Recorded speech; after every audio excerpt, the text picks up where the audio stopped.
BJP ही करवा रही है और ऐसा करोगे तो पूर्वोत्तर जल जाएगा, असम जल जाएगा, बिहार जल जाएगा। ये शोभा देता है एक मुख्यमंत्री को? असम के मुख्यमंत्री जो इस तरह से जहर उगलते हैं, मैं उनको बोलना चाहता हूँ वो शायद दिल्ली गए कि नहीं गए हैं। जैसे इंडिया गेट हमें अपनी ओर से उनको सुझाव देना चाहता हूँ। हमारे हिंदू भाई जो रहते हैं उनको कहीं न कहीं बेवकूफ बनाने का काम प्रधानमंत्री नरेंद्र मोदी जी आप किसे बेवकूफ बना रहे हैं? असम की बात कर ली, बंगाल की भी कर लीजिए ना। मर्रम लगाने का वक्त है, लोगों का ढाढ़स बंधाने का वक्त है, छात्रों से बात करने का, संवाद करने का वक्त है या धमकाने का वक्त है। ये चारों जगह जो है ये डबल इंजन की सरकार है, लेकिन करवा रहा है। आग लगाओगे तो आग लगा दी जाएगी, आग लग जाएगी असम में, पूर्वोत्तर में, बंगाल में, झारखंड में। नमस्कार दोस्तों, जनता दरबार की एक और धमाकेदार वीडियो में आपका स्वागत है। आज की डिबेट होने वाली है news anchor Sandeep Chaudhary, TMC के प्रवक्ता मोहम्मद एसोमुसल्लाह हक के बीच। दोस्तों, अभी चर्चा में दो राज्यों के मुख्यमंत्री जो कि अपने अपने राज्यों से विवादित बयान दिए हैं, उसी को लेकर एंकर ने जब टीएमसी के प्रवक्ता से सवाल किया तो टीएमसी के प्रवक्ता जवाब तो नहीं दिया बल्कि हिंदू को बेवकूफ बता दिया। फिर एंकर ने एक्शन में आके इनको बुरी तरह से लपेट दिया। दोस्तों, वीडियो काफी मजेदार होने वाला है, इसलिए आपसे अनुरोध है कि वीडियो को अंत तक देखिएगा। चलिए वीडियो को स्टार्ट करते हैं। चलिए शुरू करते हैं। प्रधानमंत्री को संबोधित करते हुए कि देखिए बंगाल में ऐसा करोगे मानो बीजेपी ये सब कुछ कर रही है, छात्र आंदोलन, छात्र स्वतः आंदोलन नहीं कर रहे, बीजेपी ही करवा रही है और ऐसा करोगे तो पूर्वोत्तर जल जाएगा, असम जल जाएगा, बिहार जल जाएगा। ये शोभा देता है एक मुख्यमंत्री को? संदीप जी, आज का विषय है, पहले जो इस विषय पर में हम लोग डिबेट कर रहे हैं, असम के मुख्यमंत्री का जो विवादित बयान है मुसलमानों को लेकर के, पहले मैं उसमें दो लाइन बोलना चाहता हूँ। मुझे जो बैठाया गया है आज उसी के संदर्भ में बैठाया गया। तो सबसे पहले मैं जो ये हमारे असम के मुख्यमंत्री जो इस तरह से जहर उगलते हैं, मैं उनको बोलना चाहता हूँ वो शायद दिल्ली गए कि नहीं गए हैं। जैसे इंडिया गेट हमें अपनी ओर से उनको सुझाव देना चाहता हूँ कि इंडिया गेट जाए, वहां देखिए 95,300 शहीदों का नाम लिखा हुआ है। इसमें 61,300 मुसलमान मिलेंगे, 61,395, 8,050 सिख मिलेंगे, 14,480 पिछड़ा मिलेंगे, 10,777 आपको दलित मिलेंगे, 598 स्वर्ण जाति मिलेंगे, 9 संघी मिलेंगे, 6 गुजराती मिलेंगे, 6 मारवाड़ी मिलेंगे। हमारी कहने का मतलब 2014 के बाद आज जो भारत की स्थिति है, देश को इस विभाजन में बांट के रखे हैं। हमारे मोदी जी जब उनकी सत्ता नहीं आए थे तो उन्होंने कहा था कि सबका साथ, सबका विकास और सबका विश्वास, लेकिन 2014 में सत्ता में आया, 2019 में एक लाइन उन्होंने और जोड़ा कि सबका प्रयास। लेकिन कहने का मतलब है कि आज जो देश की स्थिति है, हम समझते हैं देश में बांटने की जो परिस्थिति हमारे मुख्यमंत्री प्रधानमंत्री जी हिसाब से बोल रहे हैं, 86% कहीं न कहीं हमें लगता है 86% भारत में हमारे हिंदू भाई जो रहते हैं उनको कहीं न कहीं बेवकूफ बनाने का काम प्रधानमंत्री नरेंद्र मोदी जी या भारतीय जनता पार्टी जैसे पार्टी कर रही है। इसलिए ये मुल्क आप किसे बेवकूफ बना रहे हैं?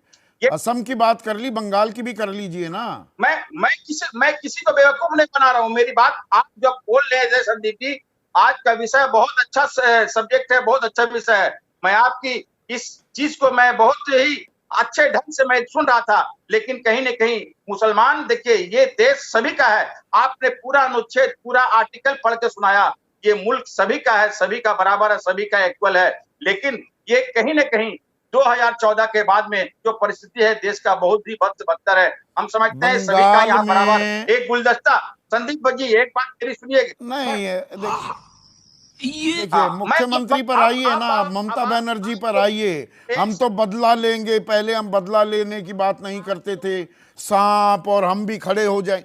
मतलब ये मुख्यमंत्री को ऐसे आक्रामक तेवर, इस टाइम मर्रम लगाने का वक्त है, लोगों का ढाढ़स बंधाने का वक्त है, छात्रों से बात करने का, संवाद करने का वक्त है या धमकाने का वक्त है?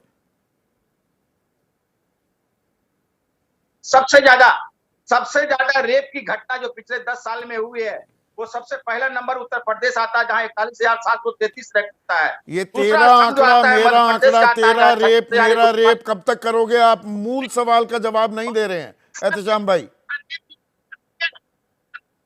मैं आपकी बात में आ रहा हूँ, पहले एक सेकंड मेरी बात कीजिए, मैं आपकी बात में आ रहा हूँ। तीसरा स्थान जो पड़ता है वो 28,000 जो रेप हुआ है वो राजस्थान में हुआ है, चौथा महाराष्ट्र में हुआ है। ये चारों जगह जो है ये डबल इंजन की सरकार है। लेकिन एक मेरे यहाँ इतनी बड़ी घटना घटी, मेरी मुख्यमंत्री ने कल निंदा, कड़ी आलोचना की। 24 घंटे के अंदर हम लोगों ने, हमारी पार्टी ने, हमारी प्रशासन ने, हमारी सरकार ने इसको अरेस्ट किया, लेकिन तो इसको आप कहीं न धमकाती कहीं इस क्यों तरह घूम से रही तूल दिया हैं? जा रहा है।